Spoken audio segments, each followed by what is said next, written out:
pas vous laisser ignorer que nos ancêtres ont été sous la nuée et qu'ils ont tous passé à travers la mer. Frères et sœurs, je ne veux pas que vous soyez ignorants. Nos ancêtres étaient sous la nuée. Ils ont tous été baptisés en Moïse dans la nuée et dans la mer. Et tous baptisés avec Moïse dans la nuée et dans la mer. En traversant cette mer rouge, c'est comme si ils sont rentrés dans les baptêmes, comme nous quand nous plongeons dans les baptêmes, comme si le mer, et en sortant de la mer rouge, c'est comme s'il ressuscite à nouveauté des vies. Mais ils ont tous mangé la même nourriture spirituelle et ils ont tous bu la même boisson. Et ils ont tous suivi la même formation spirituelle. Dit la parole. Ils ont tous mangé la même nourriture spirituelle. Ils ont tous suivi une même et seule formation spirituelle avec Moïse. Et cette formation ne parlait pas d'une autre personne, ça parlait que de Christ. Et ces rochers qui les accompagnaient n'étaient pas autre personne que Christ lui-même. Alléluia. C'est ça que dit la parole. Mais la plupart d'entre eux ne furent pas agréables à Dieu. Dit la continuité de la lecture. Ils murmurèrent contre Dieu. Ils ont fait des idoles, de telle sorte que, on verra, il y avait une débauche parmi eux, comme dit le livre des Corinthiens que Anthony vient de lire tout à l'heure, Corinthiens 5, au point que l'un des enfants de Corinthe, par exemple, avait la femme de son père. Et les autres dans la communauté cautionnaient cela. Ça ne leur disait rien. Au contraire, ils s'enorgueillaient. Ils s'enorgueillaient pour dire, ah, voici son fils là, son fils a eu sa femme. Et c'était dans la débauche totale. Comme les enfants d'Israël, autrefois. Ils ont été dans la débauche par rapport à l'Éternel. Vous verrez dans le livre d'Exode déjà 32, quand Moïse a tardé pour descendre de la montagne, qu'est-ce qu'ils ont fait? Ils ont fait un veau d'or, donc ils ont abandonné leur premier époux pour faire l'idolâtrie et commencer à adorer ces veaux d'or, à chanter et à manger, dit le livre d'Exode 32. Ils ont oublié d'où ils étaient tirés. Et il y avait une telle débauche aussi parmi eux, que vous verrez dans le livre de Nombres 25, avec l'influence de Balaam, ils se sont mariés avec des filles moabites, qui les ont amenés à leur Dieu. De telle sorte qu'ils avaient même plus peur de Moïse, peur de Dieu, que devant Moïse, il y a un qui vint passer avec une femme madianite devant toute l'assemblée d'Israël, alors que le Seigneur vient de leur dire à peine qu'il va frapper. C'était ça dans le Nombre 25. Le Seigneur dit, je vais frapper parce que vous êtes avec les filles moabites, mais voici qu'un, malgré l'avertissement du Seigneur, il vient avec une fille madianite, passer devant Moïse, et le fils d'Aaron le suivit avec la flèche, le perça, et à ce moment-là, l'Éternel arrêta la colère. Et cette débauche, on l'a vu comme j'expliquais dans 1 Corinthiens 5, dans la maison de Dieu, il peut y avoir aussi une débauche. Mais on ne doit pas le tolérer. L'apôtre Paul a dit, c'est l'apôtre de la grâce, qui va nous parler plus tard du péché. Mais cet apôtre dit, qui va nous parler plutôt de la grâce de Dieu dans la vie de tout un chacun. Mais cet apôtre dit, ce genre de choses, moi je ne suis pas avec vous aux Corinthiens, mais dans mon esprit j'ai jugé déjà. Une telle personne, on va l'envoyer à Satan, afin que la colère de Dieu soit abaissée. On ne peut pas tolérer ce genre de choses ou la débauche dans la maison de Dieu. Quand il y a la débauche, il y a la débandade, l'impureté sexuelle, on ne doit même pas murmurer au ceci et cela. On doit déjà dire aux responsables spirituels pour que l'affaire soit tranchée. On ne doit pas se cacher entre nous comme si on est en train d'affectionner, de cajoler la chose. Ça n'existait pas dans la maison de Dieu. Ces enfants d'Israël, dit la parole, tous ils sont restés dans les désert. Et pourtant, ils le suivaient.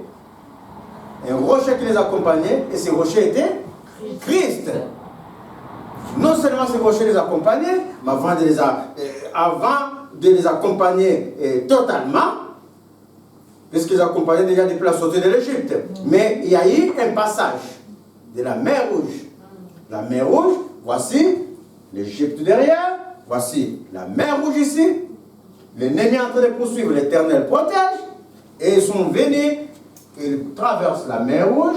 Quand l'ennemi veut les poursuivre, l'eau vint et l'ennemi est mort. Ça veut dire qu'ils sont libérés. Ça veut dire que la vie ancienne a été engloutie. Ils savaient tout ça. Ils ont vu la main forte du Seigneur.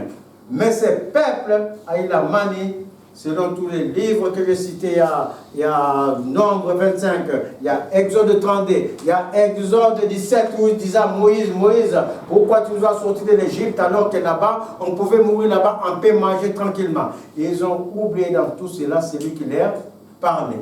C'est lui qui les protégeait. C'est lui qui les a libérés de la vie de l'Égypte.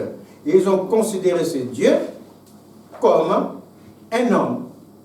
Ils ont considéré ce Dieu comme quelque chose qui peut être comparable à nos désirs charnels, par exemple. Ils ont festoyé, ils mangent, ils font l'idolâtrie, ils le comparent même à des images ou à des images taillées ou à des statues sans valeur.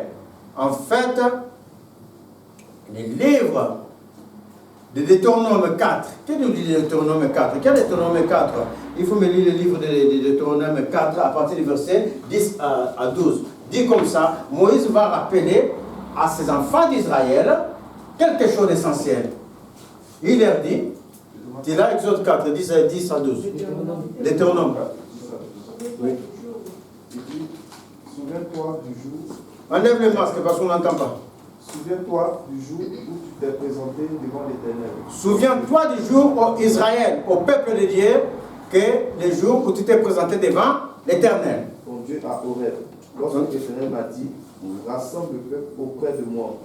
Je vais leur faire entendre mes paroles, afin qu'ils apprennent à me craindre tout le temps qu'ils vivront sur la terre, et qu'ils les enseignent à leurs enfants.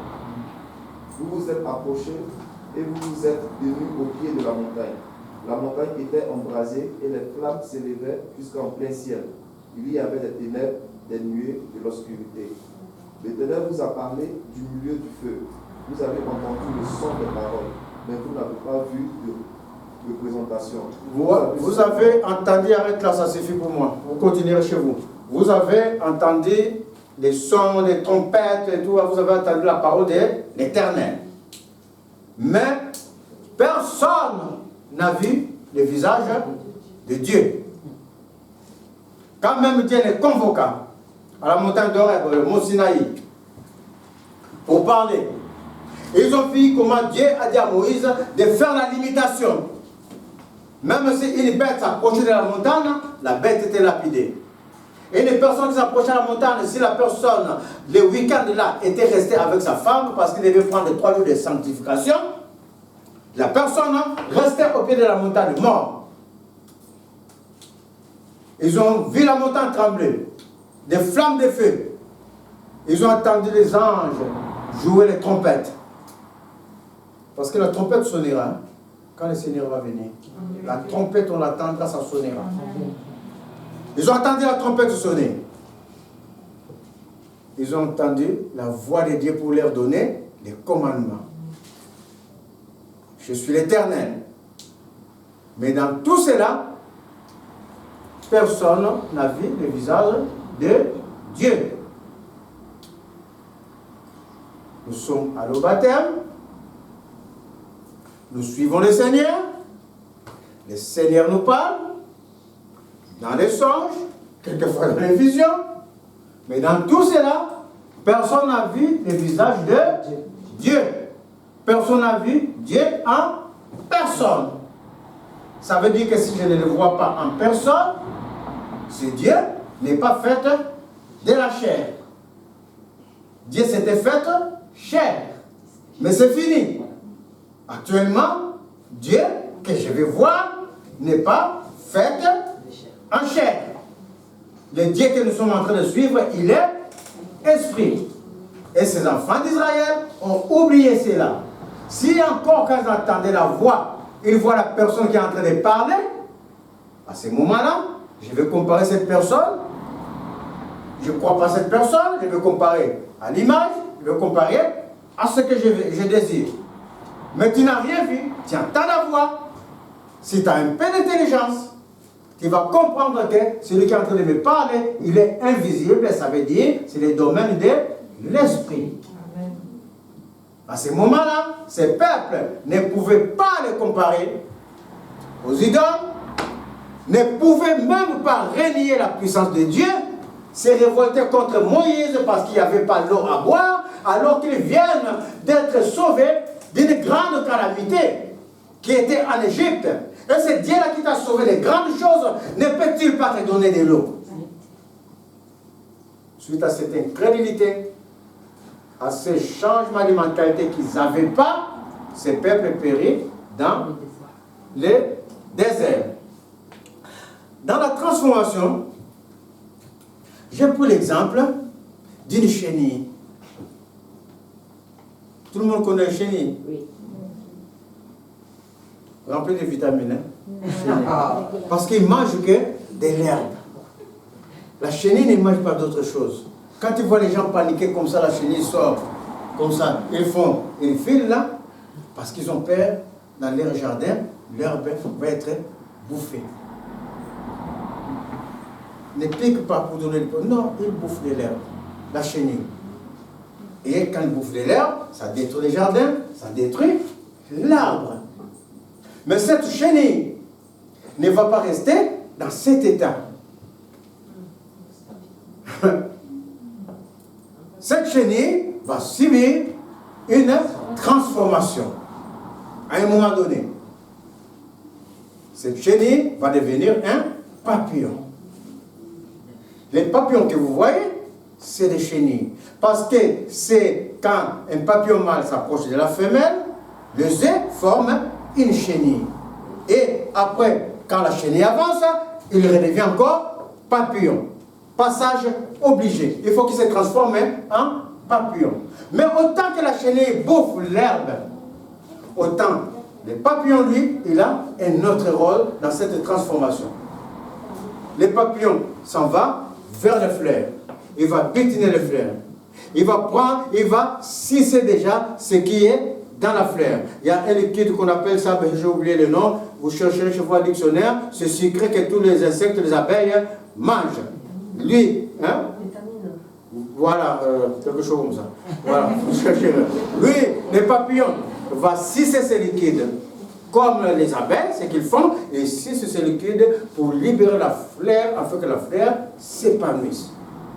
C'est pas fini. Dans les ailes des papillons, il va prendre du pollen de cette fleur-là et s'en va dans d'autres fleurs et va polliniser la fleur pour que cette fleur aussi grandisse et nous donne de l'air, soit utile à l'homme pour que la plante croisse en bonne santé. Est-ce que vous êtes en train de suivre? Est-ce que vous voyez les changements?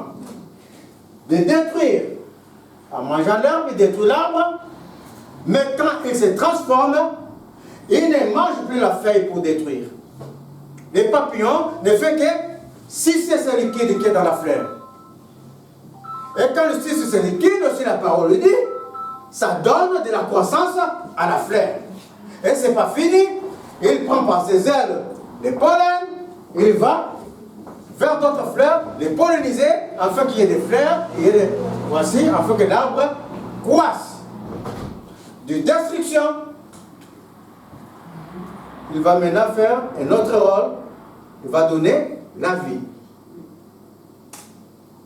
Lui qui était mauvais, quand il s'est transformé, il devient une chose pour la croissance, pour les biens. Il y a une chose qui est notable. Pendant qu'il est devenu papillon, sa vieille nature de chenille est là. Vous êtes en train de suivre? Regardez bien le papillon, il a toujours sa forme de chenille. Sa nature ancienne, son homme, son vieil homme, il est toujours avec lui. Mais pendant que le vieil homme est avec lui, ce papillon va obéir à une loi intérieure. Il n'obéit plus à la loi de sa chair qui était de détruire la végétation. Il y a une loi en lui intérieure. Même qu'elle veut revenir en arrière pour aller bouffer la fleur, pour que la fleur soit, et l'herbe, pour que l'herbe ou la plante ou l'arbre soit détruit, il y a une loi en lui intérieure, une loi de vie. Il va dire non, non, non, je suis transformé, je ne suis plus mauvais, je ne suis plus dans le péché, je vais aller polliniser pour que la fleur, l'arbre croisse. Vous êtes en train de suivre? L'homme intérieur est toujours avec lui comme le vieil homme. C'est ainsi que l'apôtre Paul, dans le livre de 1 Corinthiens 7, vous allez voir l'apôtre Paul, il est dans toute la débandade possible. Il dit, le bien que je vais faire, je n'arrive pas à le faire, c'est le mal que je ne fais pas, que je ne veux pas faire, que je sois en train de faire. Et cet apôtre Paul, il est loin de l'Esprit de Dieu. L'apôtre Paul, il est loin de l'Esprit de Dieu. Mais à un moment donné dans sa marche, il remarque qu'il veut faire le bien, mais c'est le mal qui s'ensuit. Il faut me lire 1 Corinthiens 7, Eddie. Il faut me le lire, parce qu'ils sont en train d'avancer un peu vite là. 1 Corinthiens 7. Et Romains 7, excusez-moi. Romains 7. C'est Romains 7. Ignorez tout frères et sœurs.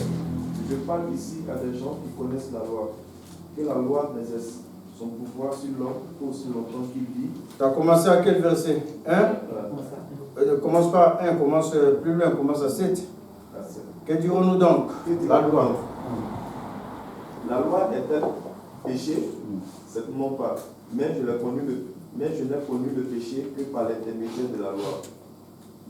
En effet, je n'aurais pas su que c'est la convoitise si la loi n'avait pas dit tu ne convoiteras pas. Saisissant l'occasion offerte par ce commandement, le péché a produit en moi toutes sortes de désirs. En effet, sans loi, le péché est mort. Pour ma part, sans la loi, je vivais autrefois. Mais quand le commandement est venu, le péché a repris vie en moi, je suis mort. Arrête un peu là. Puisqu'on a commencé par la loi, c'est aussi nécessaire parce que quand on a fini avec les enfants d'Israël, on arrive au maître. Et le maître, qu'est-ce qu'il a constaté? Les enfants d'Israël, ils changent un peu les péchés, ça commence à être embelli d'une autre manière, par l'observance stricte, totale de la loi. Et quelle loi? La loi de la condamnation. Que tu as la femme adultère, on va lapider la femme adultère. Donc c'était une loi toujours de condamnation. Non seulement de condamnation, mais c'est lui-même qui promulguait cette loi, était considéré comme au-dessus de tous. Il dépasse tout le monde, il est considéré comme saint. Tous les restes qui ne connaissent pas la loi ne sont pas saints à ses yeux, non pas Dieu. Lui qui promulgue la loi, c'est lui l'enfant de Dieu. Et le maître, notre Seigneur Jésus, va arriver dans cette ambiance, dans ce contexte-là. C'est là qu'il va dire à Nicodème, tu dois naître de nouveau. Que Nicodème n'a pas compris. Tu dois te transformer en Nicodème comme un enfant. Tu dois te transformer. Vivre par l'esprit. Te laisser porter par l'esprit, mais pas parce que toi, tu penses. Parce qu'un enfant, quand un enfant naît, je le disais la dernière fois à mes enfants qui suivent les cours bibliques, moi je vis au pays là-bas, des femmes avoir des enfants, et la femme n'a pas vos popotes là que vous prenez, qu'on prend quand nos enfants sont bébés dans ces pays pour prendre, pour donner. À l'époque, maintenant, il y en a, après se débrouille autrement. Mais tout ce que j'ai vu, c'est là dans des familles vraiment pauvres, la femme va prendre de la semoule, Il était d'ailleurs, on appelle ça du foufou parce que c'est pas la semoule, c'est ici. C'est le blé du manioc là. Il va mettre une petite boule dans sa salive, dans sa bouche. Après, donne à l'enfant. Et pendant ce temps, l'enfant mange. Les bébés, ils mangent. Est-ce que vous comprenez? Les bébés ne disent pas, mais pourquoi tu as mis dans ta bouche? Les bébés, ils mangent. Il grandit comme ça. Il devient un homme, une femme. Vous êtes en train de suivre? Ces bébés-là ne demandaient pas ce que les parents faisaient. Ils s'abandonnaient aux mains des parents. On lui donne la nourriture qui vient de la bouche de, maman, de sa maman, comme si c'était la sauce, il va manger. Il ne demande pas, maman, je veux que ça soit trempé dans une sauce. Il va manger. Quand on lui dit qu'il va marcher 15 km pour aller à l'école, il ne va pas demander, je n'ai pas de billets, tout, j'ai mal au pied. Il va partir 15 km à l'école. Jusqu'à la maturité, qu'il puisse savoir se débrouiller. Et là, le Seigneur dit à Nicodème, il faut naître comme un enfant. Un enfant qui accepte tous les parents, qui s'abandonnent aux mains des parents. Qui ne discute pas. Quand on revient, donc ça c'était une parenthèse, puisqu'il dit à lui un peu plus haut, ça rentre tout dans notre prédication, mais plus bas, il est écrit, commence à verset 14, nous savons en effet que la loi est spirituelle, mais moi je suis charnel, vendu au péché. Il lui dit, je vois que la loi est spirituelle. Ça serait notre explication plus tard. Je suis vendu au péché, car je ne sais pas ce que j'ai fait. Je ne fais point ce que je veux et je fais ce que j'ai fait. Aïe, aïe, aïe. Car je ne sais pas ce que j'ai fait. Ce que j'ai fait quelquefois, dit l'apôtre Paul, il est rempli d'esprit, mais quelquefois moi-même dans ma conduite, je ne sais pas ce que j'ai fait. J'étais comme ça dans mon portable, j'étais en train de regarder la vidéo de l'église. À un moment donné, tu bifurques que toi-même, tu ne sais pas ce que tu fais. Quand tu vas te rendre compte, tu reviens. Ça, c'est un exemple. Au-delà de cet exemple, chacun de nous se connaît. Se connaît. Qu'il soit même, qu'on n'entende même pas parmi nous des paroles légères, dit le livre d'Éphésiens. Que n'ayez pas, je suis en train de parler et aux jeunes, et aux gens, et aux adultes, n'ayez pas toujours l'habitude d'aller entendre vers d'autres personnes des paroles légères. Des paroles légères. Que ce soit des gens du monde, que ce soit des gens de l'église. Si tu attends des paroles légères, comme quand on était dans le monde, et qu'on est en train de te dire, de te flatter, et toi la fille, tu es comme ça. C'est des paroles légères. C'est des paroles qui amènent quelquefois des maris et des femmes de nuit dans la vie. Parce que tu es resté 5 minutes pour attendre ce que l'Esprit de Dieu n'aime pas. Et l'Esprit de Dieu va te montrer, puisque tu n'écoutes pas, il va te montrer ce qu'il va te montrer. Il va te laisser dans la main des mendiants, dans la main des origines de ces paroles malsaines. Qu'on n'entende pas des paroles malsaines parmi nous. Et l'apôtre Paul dit, je fais ce que je ne veux pas. Non, c'est bon, arrête, je vais continuer parce que sinon il faut qu'il avance vite, parce que le temps est en train d'avancer. Donc, l'apôtre Paul dit, donc j'arrive pas à comprendre ce que j'ai fait, et je ne fais point ce que je veux, et je fais ce que j'ai et ce que je n'aime pas, c'est ça qui arrive. Il continue, or si je fais ce que je ne veux pas, je reconnais par là que la loi est bonne. Si je fais ce que je ne veux pas faire, que la loi interdit, je reconnais quelque part que la loi est bonne, puisque la loi m'empêche de casser le piano. Donc la loi est bonne. Si je casse le piano, je suis en infraction. Donc À ce moment-là, l'apôtre Paul dit, je reconnais que la loi est bonne. Mais maintenant, ce n'est plus moi qui l'ai fait, mais c'est le péché qui habite en moi. Ça veut dire que même en ayant le Saint-Esprit, il y a quelque part nos péchés qui sont encore en nous. Et ce péché-là, dit le livre de Romains 6, ça s'appelle le vieil homme. Il est toujours en nous. Il est comme si il se tue. Mais il est en nous.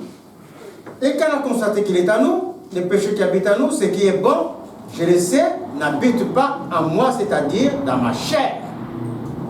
Il va distinguer la chair avec ce qui est de l'esprit. Il dit, je constate que le péché habite en moi, mais ce péché-là habite en ma chair, dans ma chair. Quand on parle de la chair, du charnel, on parle de ce qui est, tout ce qui est charnel, tout ce qui est convoitise de la chair. Ça veut dire que, en moi, dit l'apôtre Paul, puisque je n'arrive pas à faire les biens, le mal ressort toujours. Ça veut dire que ça, ce n'est pas la loi de Dieu. C'est une loi qui est en moi, qui combat la loi de Dieu.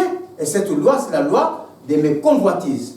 La loi de ma chair, de mes propres convoitises. Parce que je ne suis pas lavé complètement dans le Seigneur. Dit l'apôtre Paul. Il continue. Et ce qui est la volonté, mais non, car je ne fais pas le bien que je veux et je fais le mal que je ne veux pas. Et si je fais ce que je ne veux pas, ce n'est plus moi qui le fais, c'est le péché qui habite en mon âme. Je trouve donc en moi cette loi. Quand je veux faire le bien, le mal est attaché à moi. Quelquefois, c'est une chose simple. Je vais prier, mais tu ne vas pas pouvoir prier, tu as une distraction qui va t'appeler là-bas, il faut que je fasse ça parce qu'il y a ça et ça. Donc, quand je prends plaisir à la loi de Dieu selon l'homme intérieur, car je prends plutôt, donc la loi, quand je vais faire le bien, le mal est attaché à moi. Car je prends plaisir à la loi de Dieu selon l'homme intérieur.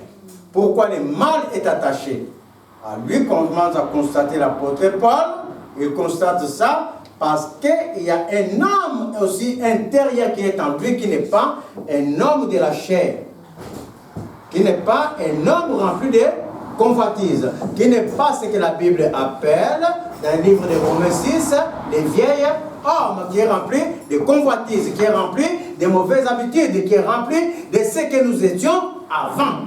Le vieil homme, il est toujours là. Comme dans cette chenille, son vieil homme, il est toujours là. Mais il va constater l'apôtre Paul, il y a une loi en lui, une loi de l'homme intérieur qui habite en nous. Cet homme intérieur, c'est Dieu. Amen. Et l'apôtre Paul continue. Puisqu'on a cet homme intérieur, lui, l'homme de la chair, va vouloir toujours combattre cet homme intérieur. La loi que nous dicte l'homme intérieur. De telle sorte que si tu n'es pas fort, qu'est-ce que tu vas faire? Tu vas obéir à la chair et tu vas désobéir à l'homme intérieur. Et l'apôtre Paul continue. Car lorsque nous étions dans la chair, c'est là, non, on est dans 14, on est dans 22. Quand je prends plaisir à la loi de Dieu sur l'homme intérieur. Mais je vois dans mes membres une autre loi qui lutte contre la loi de mon entendement et qui me rend captif de la loi du péché qui est dans mes membres. Donc c'est ce que j'ai expliqué, il combat l'homme intérieur. Misérable, que suis-je? Que je suis. Misérable que je suis. Qui me délivrera de ce corps de mort, ce corps de péché? Grâce soit rendue à Dieu par Jésus-Christ notre Seigneur. Il commence à s'élever. Son esprit commence à s'éveiller. Il dit, cet homme qui a été crucifié à la croix, on le verra tout à l'heure dans 6, s'il se réveille, ça veut dire que moi, je ne suis pas en train de vivre conformément à ce que l'homme intérieur veut que je sois. Donc il dit, mais il constate maintenant, déjà, il commence à rendre grâce à Jésus. Pourquoi à Jésus? Que nous dit le livre des Romains 6? Romains 6 à partir du 4 nous dit cela. Je vous conseille de lire chez vous Romains 6, Romains 7 et Romains 8. Romains 6 à partir du 4 nous dit, nous avons donc été ensevelis. On commence dans 3. Ignorez-vous que nous tous qui avons été baptisés en Jésus-Christ, c'est à sa mort que nous avons été baptisés. Nous avons donc été ensevelis avec lui par les baptêmes en sa mort. Donc nous avons été enterrés avec lui dans les baptêmes à sa mort, afin que comme Christ est ressuscité des morts par la grâce du Père, de même nous aussi nous marchons en nouveauté de vie. En effet, si nous sommes devenus une même plante avec lui par la conformité à sa mort, nous le serons aussi par la conformité à sa résurrection, sachant que notre vieil homme a été crucifié avec lui, afin que le corps du péché soit réduit à l'impuissance, pour que nous soyons plus esclaves du péché, car celui qui est mort est libre du péché. L'identification. On va revenir tout à l'heure, mais je continue d'abord ma lecture dans 7. Donc il dit, misérable, il constate que Jésus-Christ, je me suis arrêté là. Ainsi donc moi-même, je suis par l'entendement esclave de la loi de Dieu, et je suis par la chair esclave de la loi du péché. Mais grâce, tu peux faire ma fille. Grâce soit rendue à notre Seigneur Jésus. Car maintenant, il voit, les péchés, tu ne peux pas me condamner. Dites avec moi que les péchés, tu ne peux pas me condamner.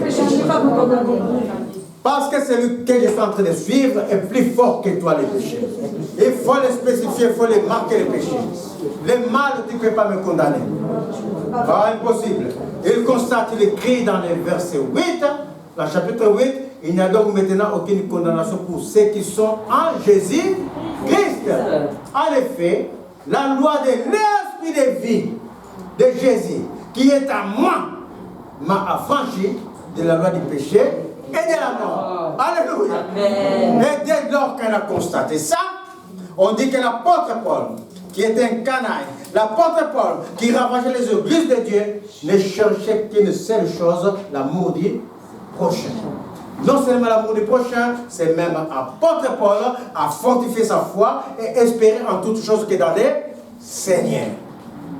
L'apôtre Paul s'est transformé.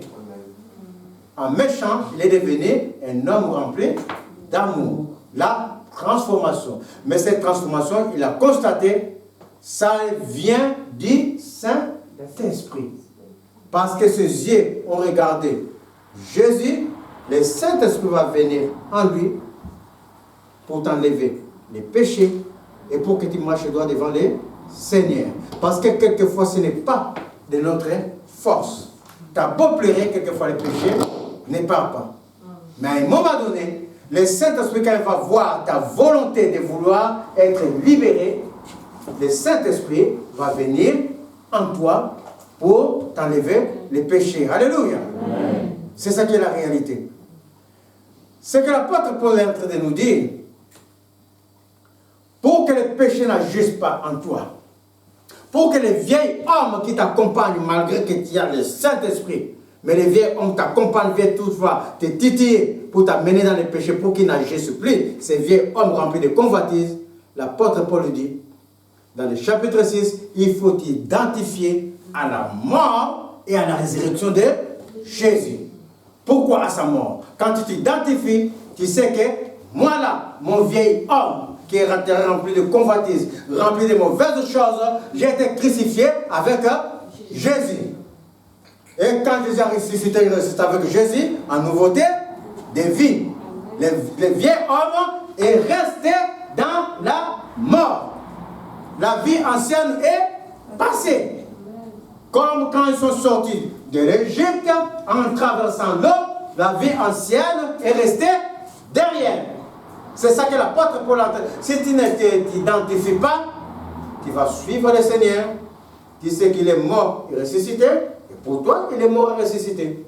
Mais quand tu vas t'identifier, tu sauras que moi-même, mon vieil homme est mort avec Jésus. Et quand Jésus est ressuscité à nouveauté de vie, moi aussi je suis ressuscité, je ne suis plus les mêmes. Alléluia. Amen.